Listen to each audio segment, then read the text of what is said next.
আরে দুঃখটা রাখতাম কই? আমরা মুসলমানদের অধঃপতন আসছে একমাত্র নিজের মাথায় নিজে কুড়াল মারছি। কথা কন না ঠিক না বেঠে?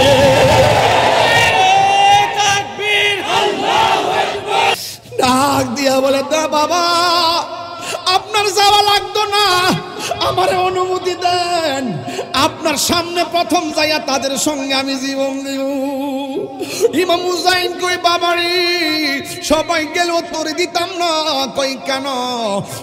তোর গলাটা শুনতে আমার নানার মতন লাগে। তুই যদি সইলা যাস কার ডাক শুন আমি জ্বালানি মামু, তুই যাইস না রে বাবা, তুই যাইস না।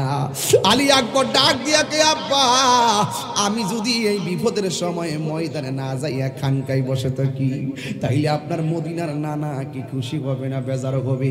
এই কথা বলার পরে হুসাইন ডাক দিয়া কে, পুত্রী হাতের মধ্যে তলোয়ার ল। তলোয়ারটা লইয়া নিজের বড় পোলাডারে মাঠের মধ্যে ছাইরা দিছে। সন্তান সুন্দর করে তলোয়ারটা লইয়া রওনা দিছে।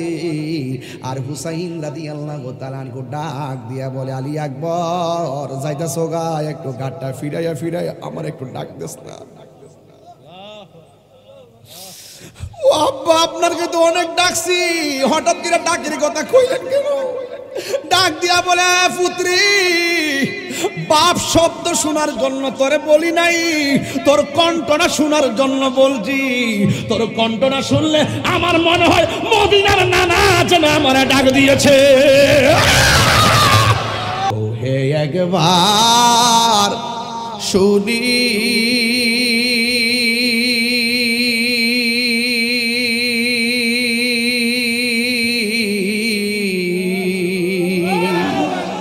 কে তোমারে খাওয়াইছে রাসূলের রানী রে, হায়রে আমার সোনার চন্দ্রমণি, হায়রে আমার সোনার চন্দ্রমণি। এই ছোট ভাই কয় বড় ভাই রে, ও ভাই কেমনে যাও চলিয়া,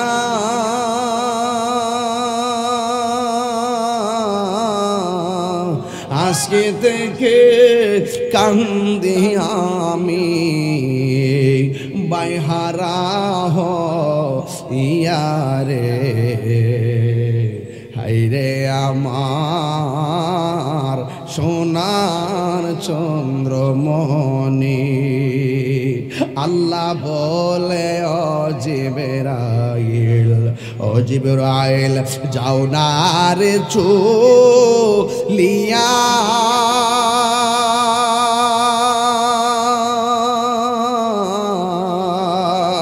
সত্তর হাজার ফেরেশতা নামাও জানাজার লাগিয়া রে,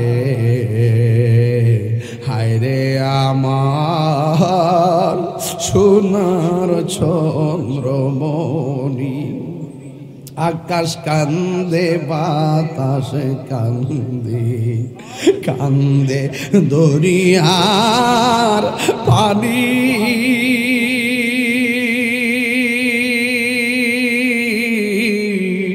দুই পুত্র হারায়া কান্দে, ফাতেমা জননী রে, হায়রে আমার সোনার চন্দ্রমণি। চিৎকার মাইরা কি আল্লাহু আকবার বলা যাবে না? জিহাদ HD media, the Islamic content creator.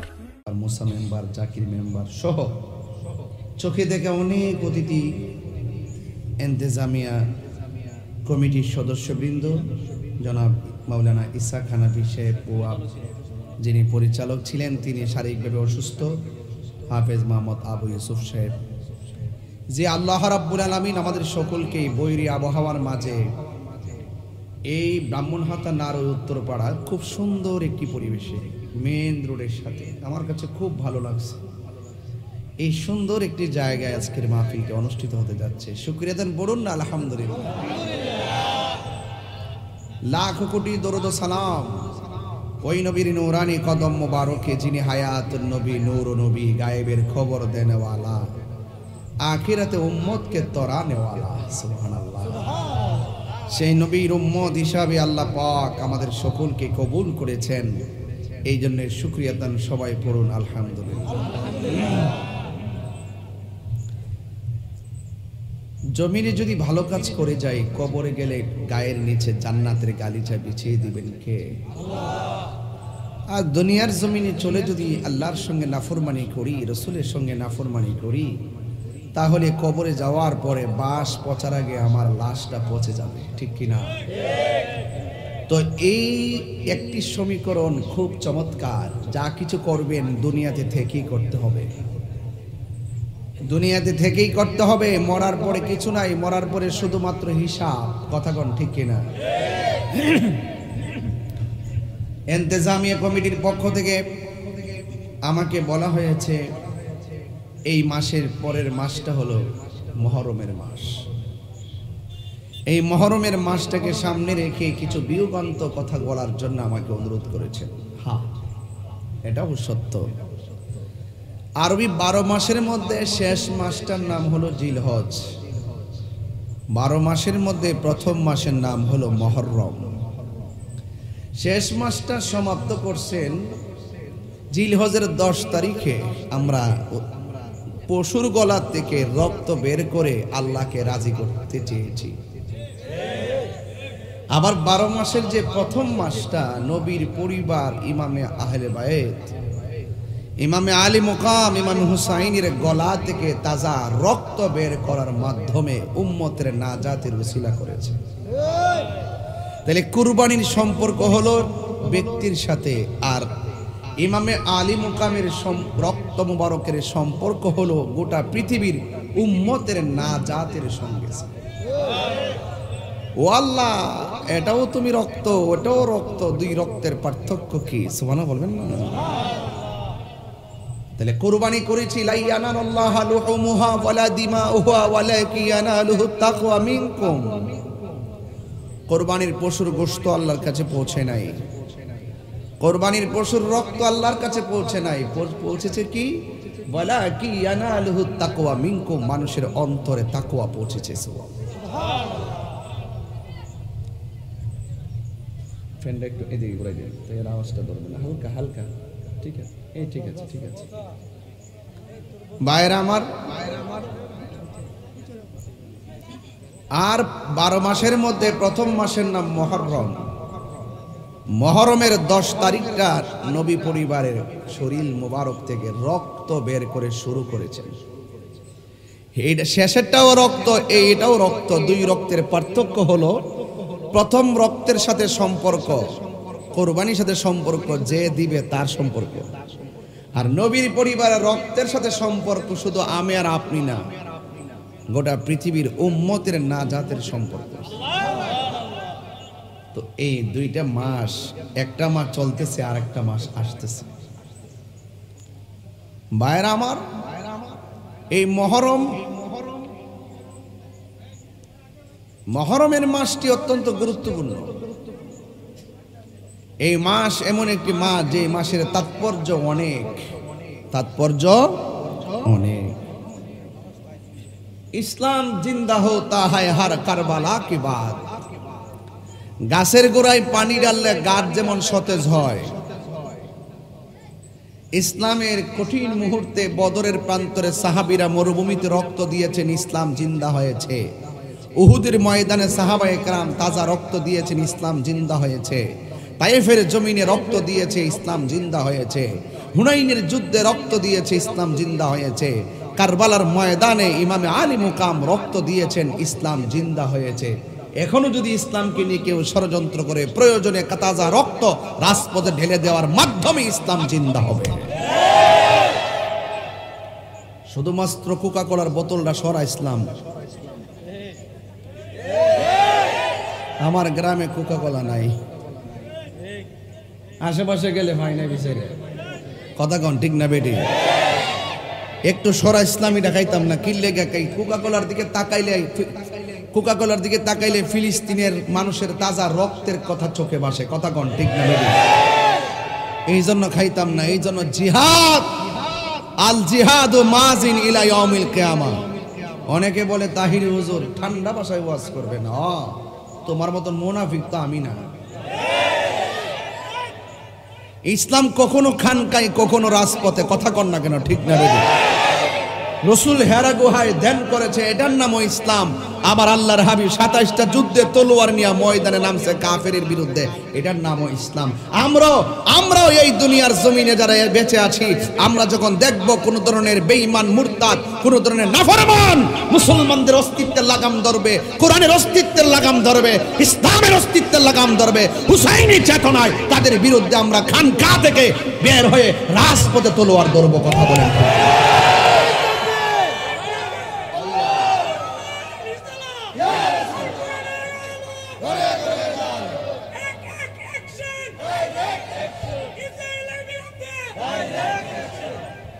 আল্লাহু আকবার জোরে বলেন তা আপনারা জবান খুলে বলেন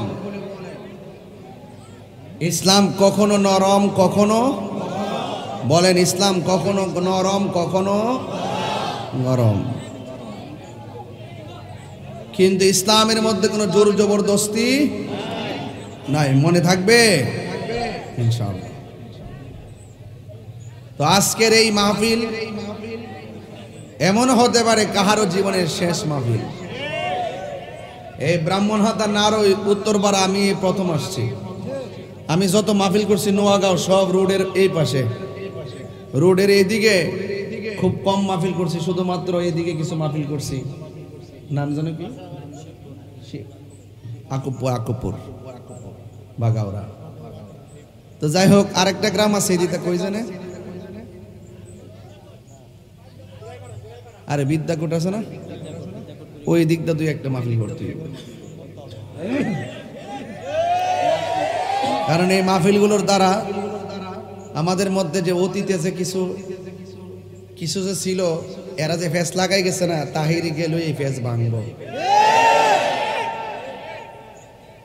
কথা কন ঠিক না বেটি ফেসাফিসি জীবনে বহুত করছো তাড়াতাড়ি হন গাড়টি গোল করো ফিলিস্তিন যায় ইসরায়েল বোমা মারি কথা কন ঠিক না বেটি আল্লাহর রাস্তে এবার বন্ধ করো ঠেলাঢিলি করবা গলার মধ্যে কিন্তু শিকল লেগে যাবো আর ধাক্কা ধাক্কির সময় হইলে তুমি আমারে বোঝায় নাও নাইলে তুমি বুঝাইও বাবা এমন সুন্দর কথা কেউ কইব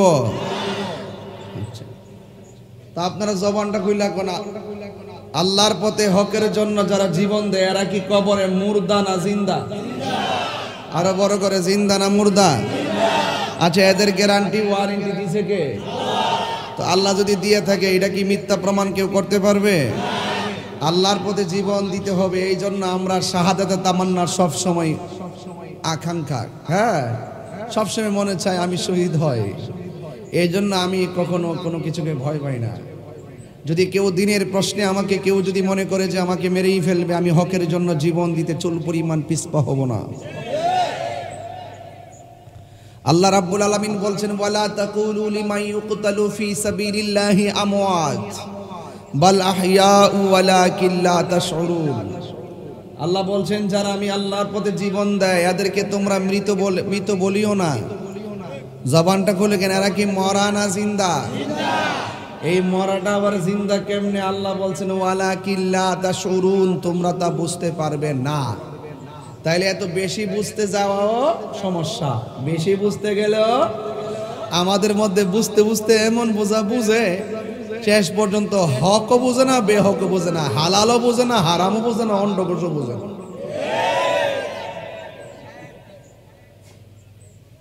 আল্লাহর হস্তে দুম দিন আল্লাহর হস্তে একটু বসেন এবার একটু বসেন শান্ত হন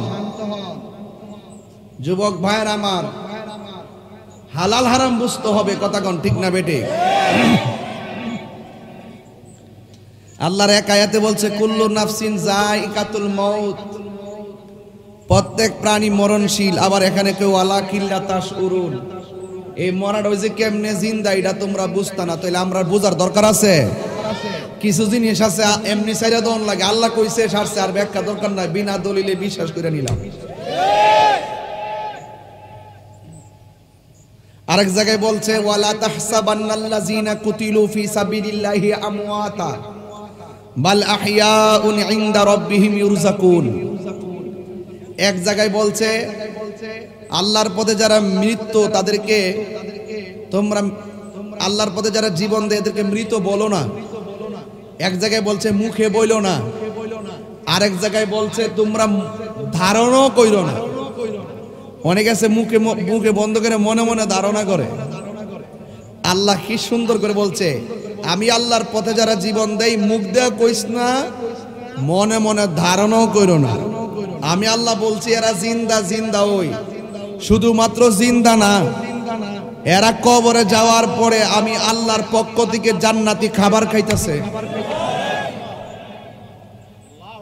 এদের সম্মান কি মোল্লা বাড়াইছে না আল্লাহ বাড়াইছে?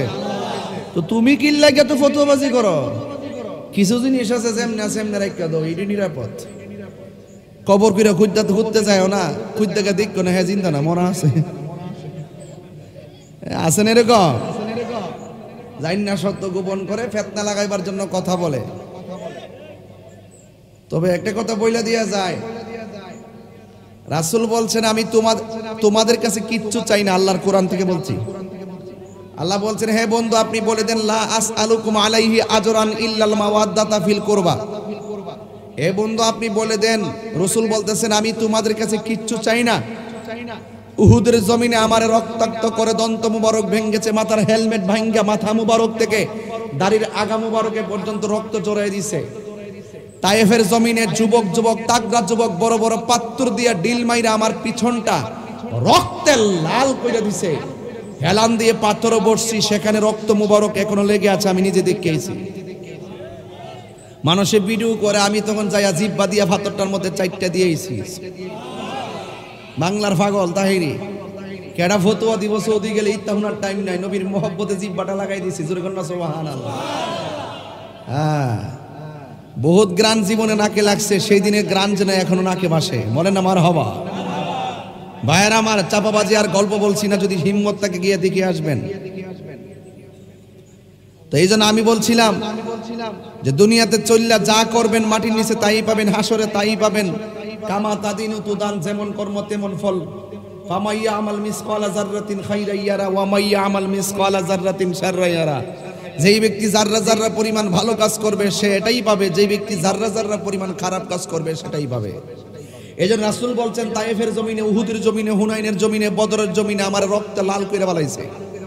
এর বিনিময়ে আমি তোমার কাছে কিচ্ছু চাই না, একটা জিনিস শুধুমাত্র চাই, ইল্লাল মাওয়াদ্দাতা ফিল কুরবা। আমি চাই আমার আহলে বায়াতের মহব্বত। কার মহব্বত? এখন আহলে বায়াতকে ওয়াজ তো দিচ্ছেন লম্বা, এলাকার মানুষ একটু মনে চালাক টাইপের, আমি বুঝতে হলাইছি। নাইলে যে একটা বিষয় দিচ্ছেন, এই বিষয় যে কাইটটা ফালাইয়া যাবো গাইড আপনারা ধরে নেবেন, এই জন্য আমার ডাইরেক্ট ওয়াজটা গরম লাগতেছে। নাইলে আমি গোড়াই করে শেষ করে যাইলাম বলি এমনি গ্রামটা চালা মাথা তাজে, এই জন্যই চালায় মারাবা জোরে গন। খুব সেন্সিটিভ বিষয়, আমার লাইনটা শুধু মনে রাখবেন, আর কিচ্ছু লাগবে না ভাই।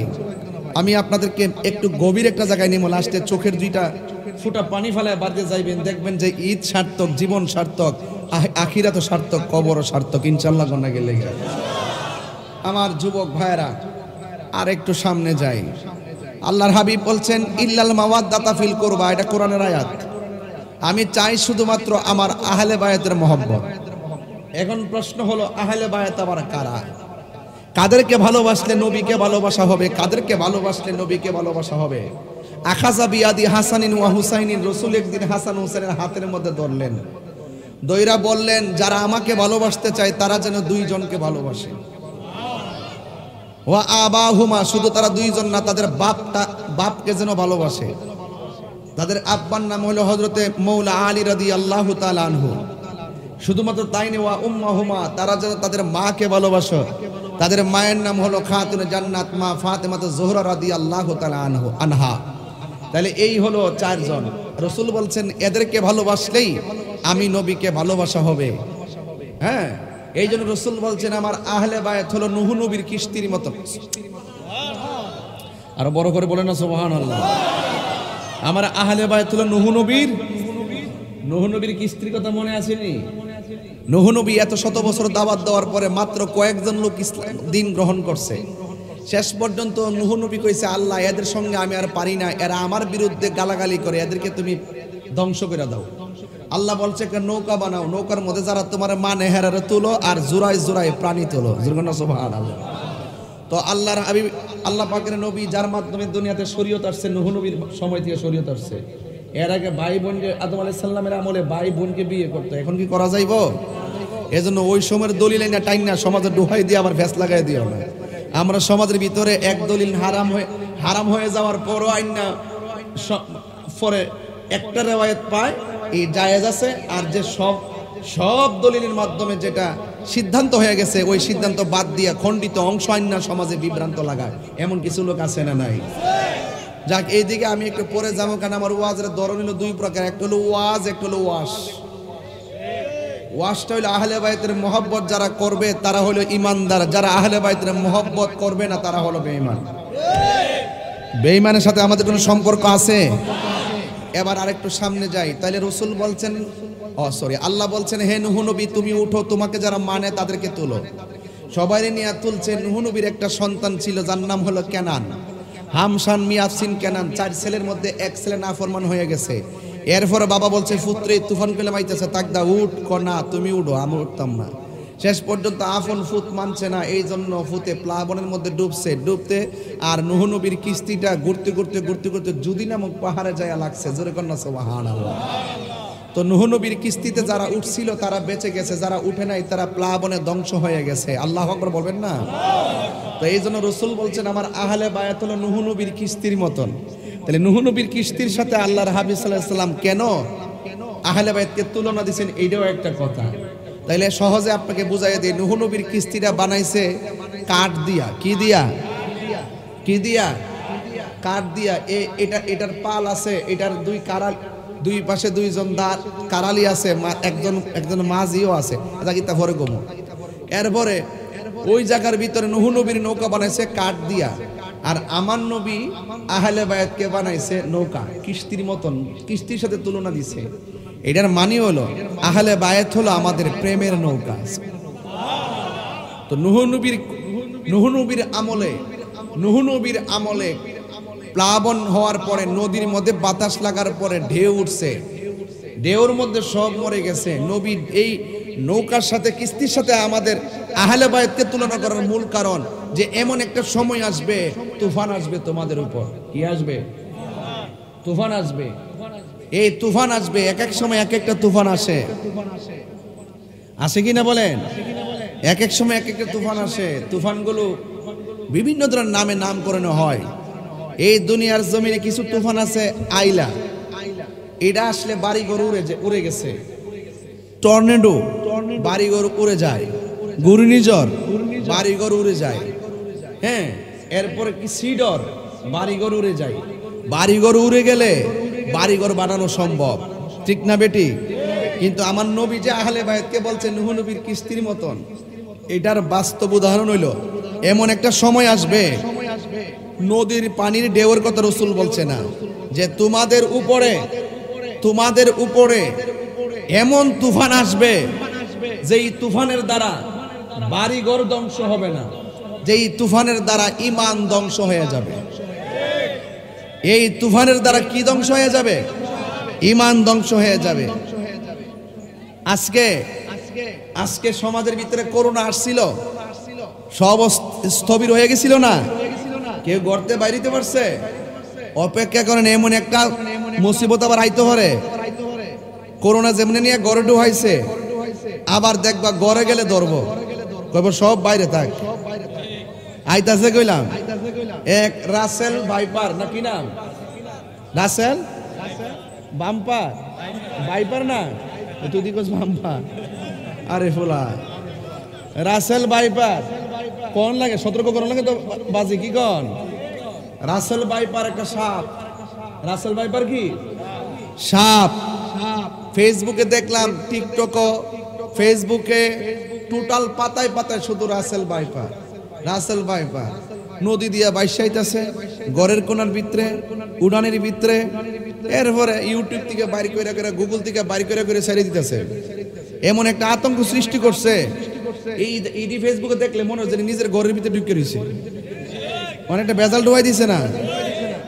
এই হলো অবস্থা। 100 বছর আগে রাসেল ভাইপারের খুব একটা ইয়া ছিল, এটা 100 বছরের ভিতরে আর আলোচনায় ছিল না। এই সাপটা হইলো এমন একটা সাপ, সব সাপ কিন্তু যার যার আপন জায়গায় বসে থাকে, মানুষ দেখলে আস্তে আস্তে খৈরা জায়গা, যতক্ষণ তারে আঘাত না করে সে আঘাত করে। আর রাসেল ভাইপার হলো এমন সাপ, এটা মানুষ দেখলে দুইটাই সে এমন গতিতে ছবল মারে একেবারে সাথে সাথে 20 সেকেন্ডের ভিতরেই, মানে এটার একটা বিষক্রিয়া হয়, এটার এফেক্টটা ফুসফুসের মধ্যে পড়ে, সাথে সাথে কিডনির মধ্যে পড়ে, তাড়াতাড়ি আপনার হসপিটালে নিয়ে যেতে হবে। কিন্তু এমন একটা বিষাক্ত সাপ। এখন আসলে কি সাপটা কি এমন ভাবে ছড়াই গেছে গা, নাকি তো ফেসবুকের গজব আমরা ধরছে, এটা এখন বুঝতাম পারতাছি না। তো যাই হোক, আল্লাহ পাক সত্য হোক আর মিথ্যা হোক, আল্লাহ পাক আমরা এই বিপদ আপদ থেকে বাঁচাই রাখুক, আমিন গণ। তো এই রাসেল ভাইপারের ডরে এক একজন গরুর কোনা কোনা লাইট দিয়ে দেহে, উড়ানের কোনা কোনা দেহে। আরে বাতিজার ভূত, কবরে যাওয়ার পরে যে কত রাসেল ভাইপার বইয়া রইছে, সুদ করে কামড়ায় ভালো গা। আরে হাত তুলে কো, হাত তুলে কো, হাত তুলে কো। মুখটা খারাপ করিস না, কয়ে দিলাম।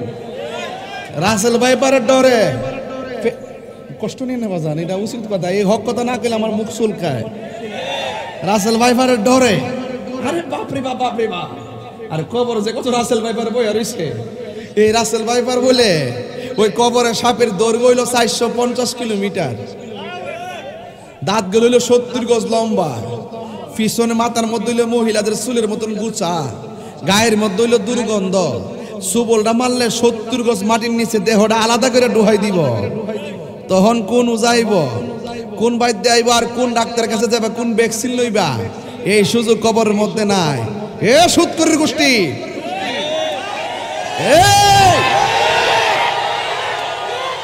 কবরের কথা চিন্তা করো।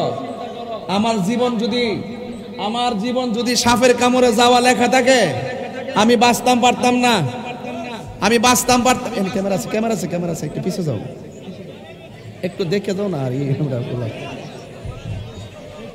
আরে আস্তে থাক থাক থাক থাক থাক থাক থাক থাক থাক, এটা তাহিরের পাগলা ভূতই মারহাবা জোরে। তখন কবর সাপ আসেনিও, বাইদ্যাকে দরতার বনি, রোজা দরতার বনি, সুবুল দিলে ভ্যাকসিন দিতার বনি, কোনো কাম হইতো না বাবা, কোনো কাম হইতো না বাবা রে। এক রাসেল ভাইপারের ডরে ফেসবুকে ডোহন জানা বাবা। তো যাই হোক বাবা, তারপরও হ্যাঁ সগর মিস আল্লাহ পাক আমরা রে বিপদ থেকে বাঁচাই রাখবো, আমিন কোন। আর সিলেটের মানুষের অবস্থা বেশি ভালো না, আপনারা সবাই দোয়া করবেন, বানবাসী মানুষরা খুব কষ্টে আছে। তা আমি একটু কথা বলতেছি এই জন্য যে আমি এই যতগুলা কথা বলছি, এটা যদি আমি সুর দিয়া কইতাম 1 ঘন্টা লাগলো। আমি তো দৈনিক আইনা এখানে, এর লেগে অনেক কথা কইতাছি, আগে মুখ দিয়া কই লিতেছি, কোয়ার কারণে একটা মেসেজ পাইতেছেন, ঠিক না? আমি সময়রে ফাঁকি দিতেছি না। তো ভাইয়ের আমার, তো রসুল বলছেন আমার আহলে বায়াত হলো কেউ সুদ করে কুচি দেখে খারাপ লাগছে নাকি আপনারা? এটা আমি বাংলা ওয়াশ করুম, ওয়াজের শেষ দিক দিয়া। এরপরে জিডি আছে, গান দুইটা মানে সব ঘুরে নিতাম না, কেমন করেছে। আস্তে আস্তে আস্তে আস্তে, ইতা অত ফটফট করেন না। ইতা আমরা এলাকা হয়েছে, একটা রাস্তা হয়েছে, মনটা কোন একটা বাড়ি করে নিতাম, মন চাইতেছে। যাই হোক, আল্লাহু আকবার জোরে গান। যাক ভাইরা আমার, কষ্ট নিয়েন না, মাঝে মাঝে একটু লারা দল লাগে। আল্লাহ যে মাঝে মাঝে তুফান দিয়ে কিরে দেয়, আমরা পরীক্ষা করবার লাগে। বান্দা যখন দুনিয়ার জমিনে যাকাত দেওয়া বন্ধ করে দেয়, আল্লাহ তখন আসমান থেকে বৃষ্টি নাজিল বন্ধ করে দেয়। বান্দা যখন দুনিয়াতে মুশকিল কাজ ওপেন হয়ে যায়, আল্লাহ পাক তখন সমাজের ভিতরে মহামারী দেখা দেয়। কথা কোন ঠিক না বেটি? তাইলে আমরা অশ্লীল কাজও করতাম না, যাকাত দেওয়া বন্ধ করতাম না। কথা কোন ঠিক না বেটি? তো এই জন্য গজবকে এমনি আছে, গজব আমরা কিনে আনছি। এই জন্য রসুল বলছেন এমন একটা সময় আসবে তোমাদের ইমানকে ধ্বংস করার জন্য কিছু তুফান আইব। নূহ নবীর আমলে নদীর মধ্যে তুফান লাগছে, সব ডুবে মরছে, আর তোমরা মানুষরূপী হায়েনাদের তুফানে তোমাদের ঈমান মরে যাবে। এই এরা আইসা তোমাদেরকে মন গড়া কথা বলবে, ঈমানকে ধ্বংস করার জন্য বিশেষ কথা বলবে। এখন অনেক সময় ব্রাহ্মণ হাতে মানুষ বয়া বয়া কইবেন, এই হুজুর কই এই কথা, তাহিরি কই এই কথা, আমরা জামু কো। আপনি যাইবেন কো, বেশি বোঝার দরকার নাই। আপনি শুধুমাত্র আহলে বায়াতের প্রেমিক হন। পৃথিবীর কোন ধরনের বাতিল কে হক কে না হক এইগুলো আপনি বুঝতে পারবেন। কথা কোন ঠিক না বেটে? এই জন্য আল্লাহর হাবিব বলছেন যে আমার আহলে বায়াত হলো নূহ নবীর কিস্তির মতন। এদেরকে যারা কষ্ট দেয় এরা আমি নবীকে কষ্ট দেয়, এদেরকে যারা ভালোবাসে তারা আমি নবীকে ভালোবাসে। বড় করে বলুন না সুবহানাল্লাহ। তো শুধুমাত্র কারবালার ওয়াজ শুনলেই চলবে নাকি ওই কারবালা কেন হয়েছে সেই চেতনা লালন করতে হবে? আমি আজকে ওয়াজ করব ঘটনা না, আমি আজকে ওয়াজ করব চেতনা নিয়ে। শুধুমাত্র কারবালার ওয়াজ শূন্য ঘটনা হিসাবে উড়াইয়া দিয়ে বাড়ির জেমিয়া চলতো না। ইমাম আলী মুকাম যদি শরীরের চিন্তা করত আর টেহার চিন্তা করত, তাইলে তিনি এই কারবালার ময়দানে যাইতেন না। তিনি হককে প্রমাণ করার জন্য, তিনি হককে প্রতিষ্ঠা করার জন্য নিজের তাজা রক্ত দিছে, মার্তিকা পলায়ন করে নাই। আমরা সেই ধারাবাহিকতা রক্ষা করতে হবে। ইমাম হুসাইন রাদিয়াল্লাহু তাআলা আনহুর গায়ের ভিতরে অসংখ্য তীরের আঘাত লেগেছে, কিন্তু তিনি নামাজ ত্যাগ করেন নাই। আমরা সেই ইমামে আলী মুকামের সেই চরিত্রকে বাস্তব জীবনে লালন করতে হবে।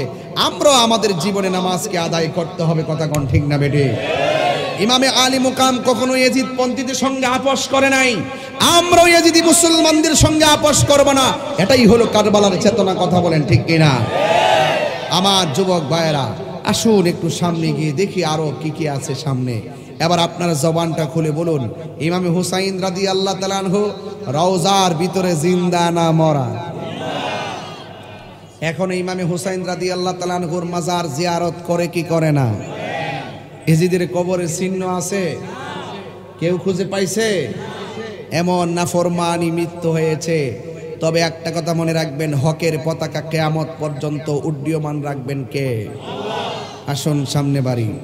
আল্লাহ রাব্বুল আলামিন কোরআনে বলেছেন, আল্লাহ রাব্বুল আলামিন কোরআনুল কারীমের মধ্যে বলেছেন, ওয়া ইউতাহিরাকুম তাতহীরা। আল্লাহ রাব্বুল আলামিন তাদেরকে পবিত্র বলে ঘোষণা করেছেন। আহলে বায়াতকে আমার আল্লাহ রাব্বুল আলামিন পবিত্র বলে ঘোষণা করেছেন। ইমামে আলী মুকাম কোন হুসাইনের গলায় তারা ছুরিটা চালাইছে? যেই হুসাইন রাদিয়াল্লাহু তাআলা আনহুর আব্বার নাম হলো হযরতে শেরে খোদা মাওলা আলী কাররামাল্লাহু তাআলা ওয়াজহুল কারীম। যেই মাওলা আলী রাদিয়াল্লাহু তাআলা আনহু খানায়ে কাবা ঘরে জন্মগ্রহণ করেছেন। জন্মগ্রহণ করার পরে যার জবান দিয়ে প্রথম মায়ের স্তনের দুধ পান করে নাই, যেই আলী রাদিয়াল্লাহু তাআলা আনহু জন্মগ্রহণ করার পরে মুখ খুললে এক ফোঁটা চোখের পানি ছেড়ে কান্না করে নাই, যেই আলী রাদিয়াল্লাহু তাআলা আনহু জন্মগ্রহণ করার পরে মাকে মা বলে ডাকে নাই, যে আলী রাদিয়াল্লাহু তাআলা আনহু জন্মগ্রহণ করার পর তার চোখটা খুললা দুনিয়ার কোনো আলো বাতাস দেখে নাই, এমনকি মাকেও দেখে নাই, বাবাকেও দেখে নাই। আলী রাদিয়াল্লাহু তাআলা আনহুর আম্মার নাম হলো ফাতেমা। এখন বলবেন হুজুর ওনার স্ত্রীর নাম হলো ফাতেমা, আপনি বললেন ওনার আম্মার নাম ফাতেমা। হ্যাঁ, ওনার আম্মার নাম ফাতেমা। ইতিহাস প্রমাণ করে দেখেন, আর ওনার আম্মার নাম ফাতেমা। আর হযরতে মাওলা আলী রাদিয়াল্লাহু তাআলা আনহুর স্ত্রী যিনি ছিলেন তিনি হলো কোটি কোটি নারী সমাজের সজদার সর্দারিনী খাতুনে জান্নাত মা ফাতেমা। এবার মাওলা আলী রাদিয়াল্লাহু তাআলা আনহুর আম্মা জান মাওলা আলী রাদিয়াল্লাহু তাআলা আনহুকে নিয়ে অন্য কোথাও যায় নাই, আমার নবীজির দরবারে তিনি হাজির হয়ে গেলেন। ইয়া রাসূলুল্লাহ, ইয়া হাবিব আল্লাহ, নবী গো, আমার সন্তান খানায়ে কাবা ঘরের চত্বরে জন্মগ্রহণ করেছে। মায়ের ঘরে সন্তান হলে মার খুশি লাগে না বেজার লাগে? ওই সন্তানটা হওয়ার পর নবীর কাছে গিয়ে বলে, ইয়া রাসূলুল্লাহ, নবী গো, আমার সন্তান হয়েছে কাবা ঘরের চত্বরে, আমি বড় খুশি। কিন্তু আমার সন্তানটা জন্মগ্রহণ করার পরে কান্নাকাটি করে নাই। দেখবেন আমার সমাজে অনেক মা বোনেরা সন্তান কান্নাকাটি না করলে টেনশন করে, বেশি কাঁদলেও কায়তন পরা দেয়, কম কাঁদলেও কত চিকিৎসা করায়। কিন্তু ফাতেমা বলে, নবী গো, আমার সন্তানটা কেন কাঁদে না? আমার সন্তানটা কেন চোখ খুললে তাকায় না? আমার সন্তানটা কেন খায় না? এই কথা বলার পরে যেই সন্তানটা মায়ের স্তনের মধ্যে মুখ লাগায় না, আল্লাহর হাবিবের কুল মুবারকের ভিতরে সন্তানটাকে নিয়েছে। সন্তানটাকে নিয়ে আল্লাহর হাবিবের জিহ্বা মুবারকটা সন্তানটার মুখের ভিতরে ঢুকাইয়া দিছে। যেই মাত্র ঢুকাইয়া দিছে, ওই সন্তানটা ফিটারের মতন টাইনা টাইনা নবীর জিহ্বা মুবারক থেকে মারেফতের রস খাইতে শুরু করেছে। এই জন্যই তো আমার নবী মৌলা আলী রাদিয়াল্লাহু তাআলা আনহু সম্পর্কে বলেছেন, আনা মাদিনাতুল ইলমে ওয়া আলিয়ুন বাবুহা। আমি নবী হইলাম ইলমের শহর, আমার আলী হলো সেই শহরের দরজা। মারেফতের সম্রাট, যার ব্যাপারে আমার নবী বলেছেন, মান সাব্বা আলিয়ান ফাকাদ সাব্বানি। যেই ব্যক্তি আমার আলীকে গালি দিল, সে যেন আমি নবীরে গালি দিল। মান আহাব্বা আলিয়ান ফাকাদ আহাব্বানি। যে আমার আলীকে ভালোবাসলো, সে যেন আমি নবীরে ভালোবাসলো। একটু মনোযোগ, একদম হাকিকতের ওয়াজ। এরপরে আমার নবীর জিহ্বা মুবারক দিকে খাবার স্টার্ট হলো। আমার নবী বলে, নিয়ে যাও তোমার সন্তান। সতইলে তো মার মন। মা ডাক দিয়া কই, নবী গো, আমার ছেলে খাইব, আমার ছেলে আমার চেহারাটা দেখবে না, এটা হতে পারে না। আমার ছেলে খাইব, আমার মা বলে ডাকবে না, এটা হতে পারে না। মেহেরবানি করে যদি আমার সন্তানটা আমার দেখতো। আমার নবী, আপনার নবী সন্তানটার চেহারার দিকে তাকাইছে। যেই মাত্র তাকাইছে, সন্তানটা পৃথিবীর আলো বাতাস না দেখা সন্তান আমার নবীর চেহারা মুবারক দেখতে শুরু করেছে। এবার সন্তানটা ডাক দিয়া বলে, ফাতেমা ডাক দিয়া বলে, ইয়া রাসূলুল্লাহ, নবী গো, আমার সন্তান খাইবো আর অপলক দৃষ্টিতে আমারে দেখবো, কিন্তু আমারে একটা নজরে মা বলে ডাক দিবেন, আমি সহ্য করতে পারবো না। আমার সন্তানটা যদি আমারে মা বলে ডাক দিত অথবা কথা বলতো, আমি মায়ের জীবনটা ধন্য হয়ে যেত। আল্লাহর হাবিব সাল্লাল্লাহু তাআলা আলাইহি ওয়াসাল্লাম সন্তানটার জবানের দিকে যেই মাত্র তাকাইছে, সন্তানটা মা ডাক দেই নাই, বাবা ডাক দেই নাই, চাচা ডাক দেই নাই। সন্তানটা নবীর দিকে তাকায়া কয়, আসসালাতু ওয়াসসালামু আলাইকা ইয়া রাসূলুল্লাহ। এখন আপনাদের কাছে আমার তিনটা প্রশ্ন। যেই সন্তানটা প্রথম খায় নবীর জিহ্বা মুবারক দিকে প্রেমের রস, যেই সন্তানটার জীবনের প্রথম দেখা নবীর চেহারা মুবারক, যেই সন্তানটা জীবনে প্রথম স্লোগান ইয়া রাসূলুল্লাহ, আপনারা জবানটা খুলে কোন, এই সন্তানের দাম কম না বেশি? এবার ওই সন্তানটা ফাতেমা কোলের মধ্যে নিয়ে বাড়ির মধ্যে নিয়ে গেছে। বাড়ির মধ্যে নেওয়ার পরে একটা জায়গায় শোয়াইছে। শোয়ানোর পর একটা সাপ আইসা সন্তানটার কপাল বড় বড় ফনা তুইলা রাখছে। এবার সন্তানের সামনে যদি সাপ থাকে, মা কত পাগলামি করে, লাঠি নিয়ে সাপ মারতে যায়। কিন্তু ফাতেমা কয়, আমার সন্তানকে, আমি সন্তানকে বাঁচাইবার জন্য আমি সাপটা ধরবো কেন, মারবো কেন? এই সন্তানের প্রথম স্লোগান হলো ইয়া রাসূলুল্লাহ, প্রথম খাবার হলো নবীর জিহ্বা মুবারকের রস। যেই সন্তানের প্রথম দেখা হলো নবীর চেহারা মুবারক, এই সন্তানকে রক্ষা করবেন আমার আল্লাহ। এই কথাটা বলার সাথে সাথে সন্তানটা ফনাকৃত সাপের গলার মধ্যে দইরা ছোটবেলায় আশ্রাইতে আশ্রাইতে সাপটা মাইরা ফেলাইছে। আপনারা জবান খুলে কোন, এটা কি গায়ের জোর না বেলায়েতের জোর? অনেক ভিতরের কথা। এরপরে মা সন্তানের নাম রাখছে হায়দারি। সুবহানাল্লাহ। আমরা যে একটা স্লোগান দেই, নারে তাকবীর আল্লাহু আকবার, নারে রিসালাত ইয়া রাসূলুল্লাহ, নারে হায়দারি ইয়া আলী ইয়া আলী। এই হায়দারি নামটা তার মা রাখছেন। আর আল্লাহ ডাক দেখে জিব্রাইল, আমি আল্লাহ সন্তানের একটা নাম রাখলাম, যায়া জানায়া দে এই সন্তানের নাম হইল আলী। ওই মাওলা আলী রাদিয়াল্লাহু তাআলা আনহু একদিন মসজিদের ভিতরে বসা, আল্লাহর হাবিব ডাক দিয়া বলে, আলী রে, আমার কাছে জিব্রাইল আসছিল, আয়েশা বলতেছে আসমানের ভিতরে একটা ছেলে আর মেয়ের সঙ্গে আল্লাহ বিয়ে পড়াইছে। মাওলা আলী জিজ্ঞাসা করেন, ইয়া রাসূলুল্লাহ, কোন ছেলের সাথে কোন মেয়ে? আমার নবী, আপনার নবী বলে, আলীর সঙ্গে আমার মেয়ে ফাতেমার বিয়ে। সুবহানাল্লাহ। এখান থেকে যদি ওয়াজগুলা না ধরি, এই প্রজন্ম ওয়াজের লাইন বুঝবে না। এই জন্য আমি শৈশব থেকে ওয়াজটা ধরলাম বোঝার জন্য। কোন হুসাইনের গলায় নাফরমানরা ছুরি চালাইছে, নাইলে তো বুঝবেন না।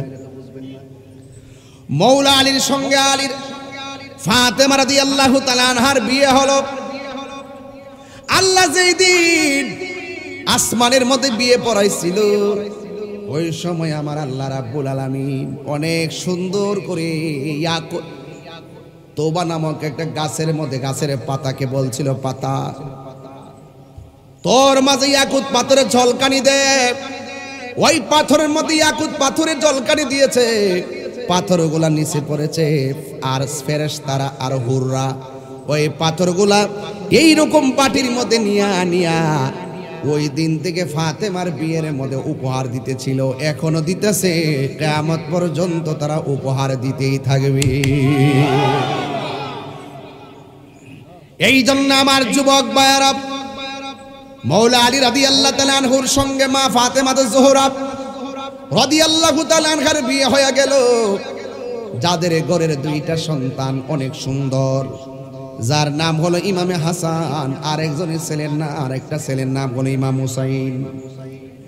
ইমাম হাসান হলো নাভি থেকে মাথার তালু পর্যন্ত যে অংশটা, আমার নবীর নাভি থেকে মাথার তালু পর্যন্ত যে অংশটা, এই অংশটা ডাইরেক্ট ইমাম হাসান পেয়েছে।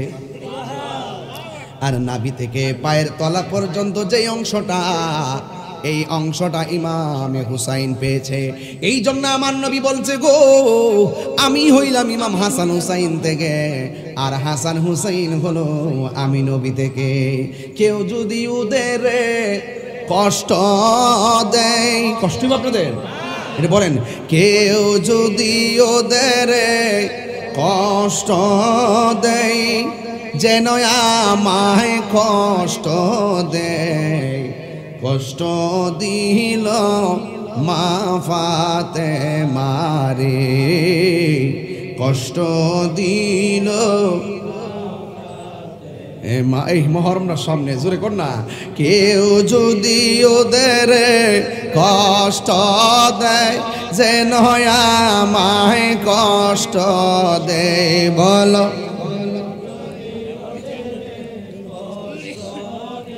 যেন আমায় কষ্ট দেয়, কষ্ট দিল মা ফাতেমারে, কষ্ট দিল ফাতেমারে।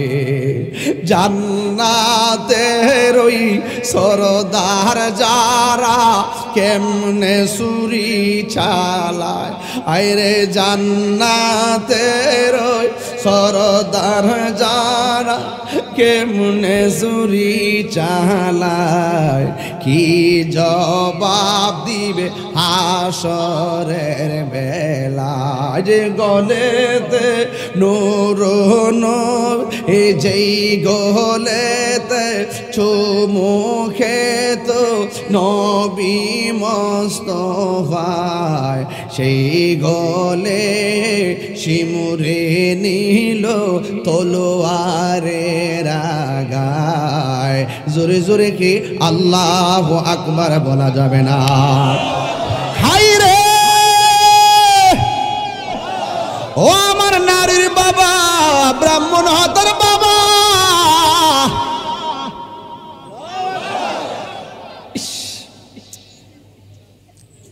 ইমাম হুসাইন ডাক দিয়া বলে, বাইরে বুকে বুকের মধ্যে এমনে ধরলা কেন? ইমাম হাসান কয়, হুসাইন কে যেন আমারে খাবারের সঙ্গে বিষ পান করাইয়া দিছে। যুবক ভাইয়ের আমার কেমনে ওয়াজটা করতাম ঠান্ডা মাথায়, চোখের পানি ধরে রাখতে পারি না রে।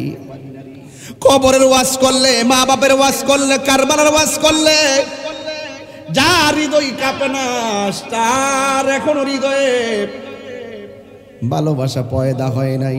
এই কথাগুলা বললে চোখের পানি ধরে রাখা যায় না। ইমাম হুসাইন কই, ভাই কেন গো বুকের মধ্যে হাত দিয়া বসে গেছো? ইমাম হাসান বড় ভাই ডাক দিয়ে কো, বাইরে কে জানা আমারে খাবারের সঙ্গে বিষ পান করাইয়া দিছে। আমার বুকটা ধরছে। এবার যুবক ইমাম হাসান রাদিয়াল্লাহু তাআলা আনহু বুকের মধ্যে দইরা বসে গেছে। আপনাদের কাছে আমি বিচার দিয়া যাই, ব্রাহ্মণ হাতা যেই ঠোঁটের মধ্যে আমার নবীর নূরানি ঠোঁট মুবারক লাগায়া চুমা দিছে, ওই ঠোঁট দিয়া যারা বিষটা ঢুকাইয়া দিয়া হুসাইন হাসানকে দুনিয়া থেকে বিদায় করে দিছে, এরা কি হুসাইনি মুসলমান না এজিদি মুসলমান?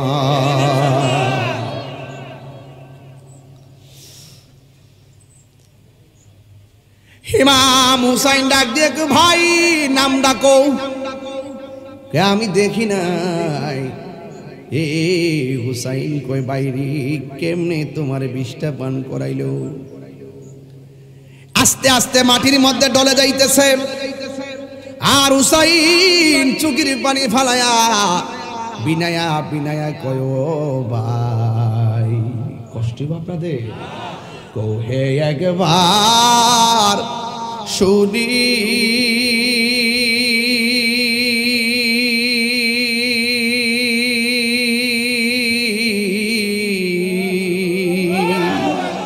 কে তোমারে খাওয়াইছে রাসূলের রানী রে, হায়রে আমার সোনার চন্দ্রমণি, হায়রে আমার সোনার চন্দ্রমণি। এই ছোট ভাই কয়, বড় ভাই রে, ও ভাই কেমনে যাও চলিয়া,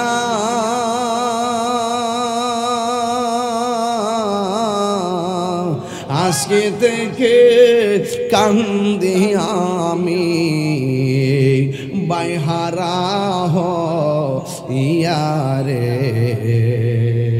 হায়রে আমার সোনার চন্দ্রমণি। আল্লাহ বলে, ও জিবরাইল, ও জিবরাইল যাও না রে চলিয়া,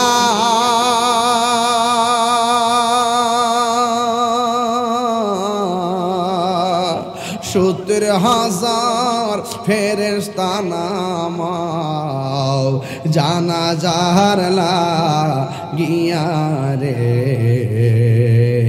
হায়রে আমার সোনার চন্দ্রমণি। আকাশ কান্দে, বাতাস কান্দে, কান্দে দরিয়ার পানি,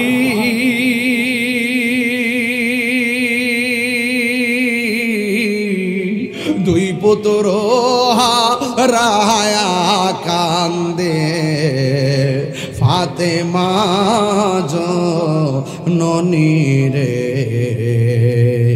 হায়রে আমার সোনার চন্দ্রমণি। চিৎকার মাইরা কি আল্লাহু আকবার বলা যাবে না? আর জবানটা খুলে কোন আল্লাহ, এত মায়ের হাসানের মুখে বিষ ঢুকাইল, নাই নাই কবুতরের চূড়ার মতন দুইটা ভাই হাসান নাই, নাই নাই ইমাম হাসান নাই। ইমাম হুসাইনের বিপদ যখন আসে তার বাবা মৌলা আলী দুনিয়াতে নাই। ইমাম হুসাইনের বিরুদ্ধে যখন লেগে গেছে, নাই নাই তার আম্মা দুনিয়াতে নাই। ইমাম হুসাইন রাদিয়াল্লাহু তাআলা আনহুর পিছনে যখন লেগে গেছিল, আমার নবী তখন শরীয়তে দুনিয়াতে নাই। যার কেউ নাই তার কে আছে? এমন কারবালার ঘটনাটা যদি কোনো ইহুদিরা ঘটাইতো মনটাতে বুঝ দিতাম, কারবালার ঘটনাটা যদি কোনো খ্রিস্টানে ঘটাইতো মনটাই বুঝ দিতাম, কারবালার ঘটনা যদি কোনো হিন্দু ঘটাইতো মনটার মধ্যে বুঝ দিতাম। আরে কারবালাটা ঘটাইছে দাড়িওয়ালা, টুপিওয়ালা, পাগড়িওয়ালা, ফুরাতের পানি দিয়া উযু করিনাওয়ালা, আর জামাতের সাথে নামাজ পড়িনাওয়ালা। আরে দুঃখটা রাখতাম কই, আমরা মুসলমানদের অত ফতন আসছে একমাত্র নিজের মাথায় নিজে কুড়াল মারছি। কথা গন্না ঠিক না বেঠে?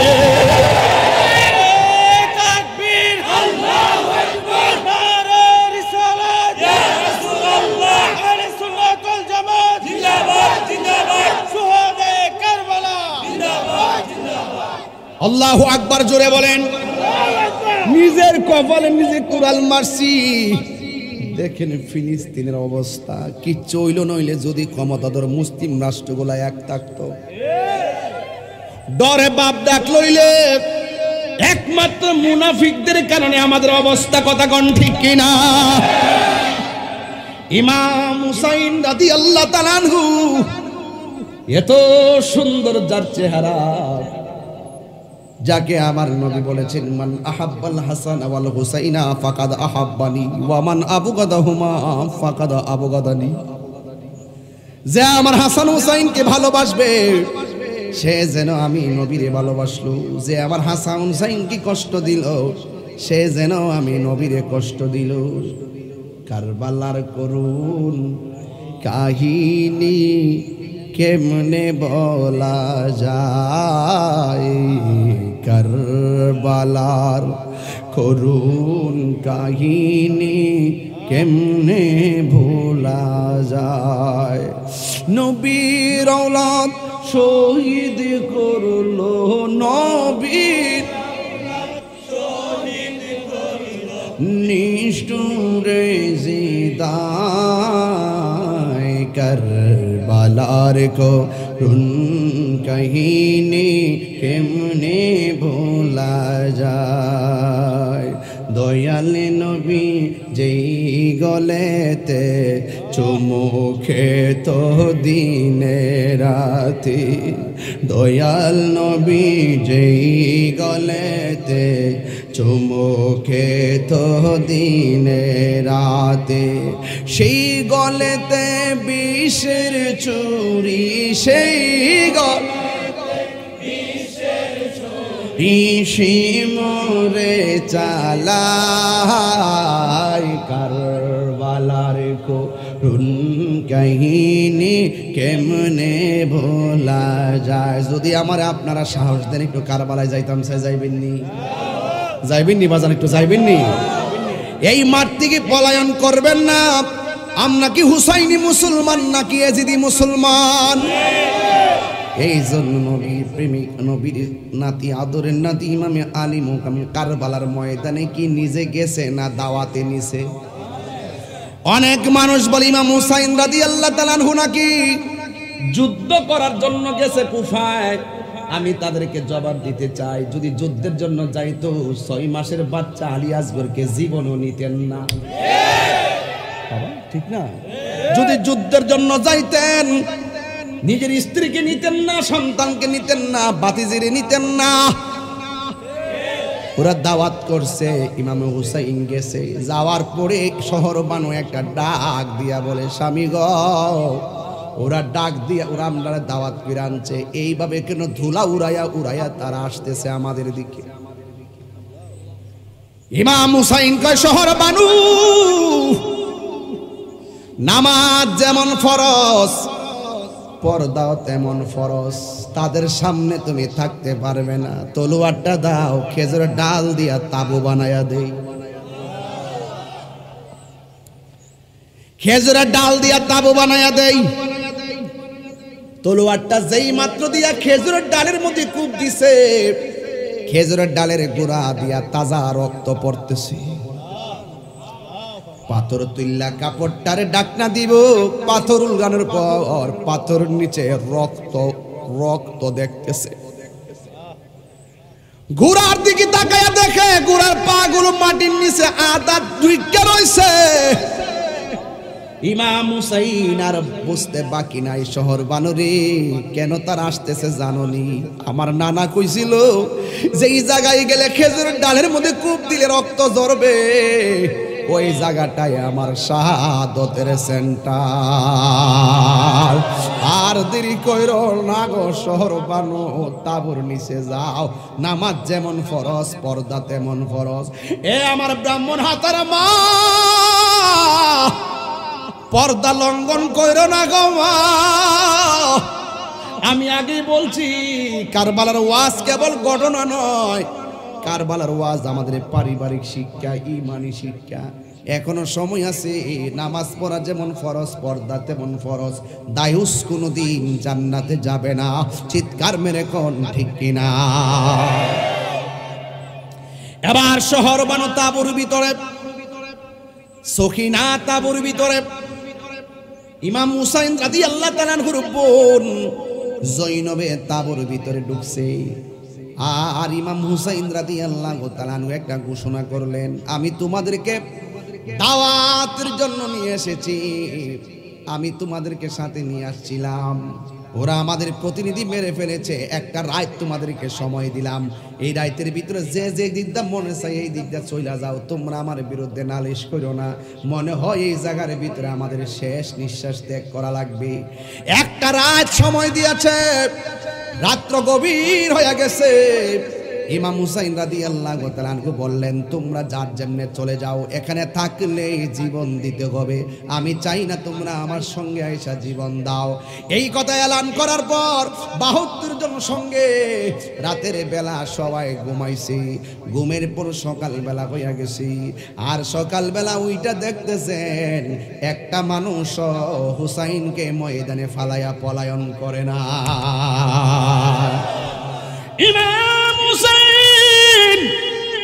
ডাক দিয়া বলে, নবীর আওলাদের দল, তোমাদের কি বলছি, যার জন্য চলে যাও। তোমরা একটা মানুষও চলে গেলে না, কারণ কি? কেমনে মনে করলেন ইমাম হুসাইন রে মাঠে ফালায়া একলা চলে যাবো, জীবন দিমু কিন্তু ইমান দেব না।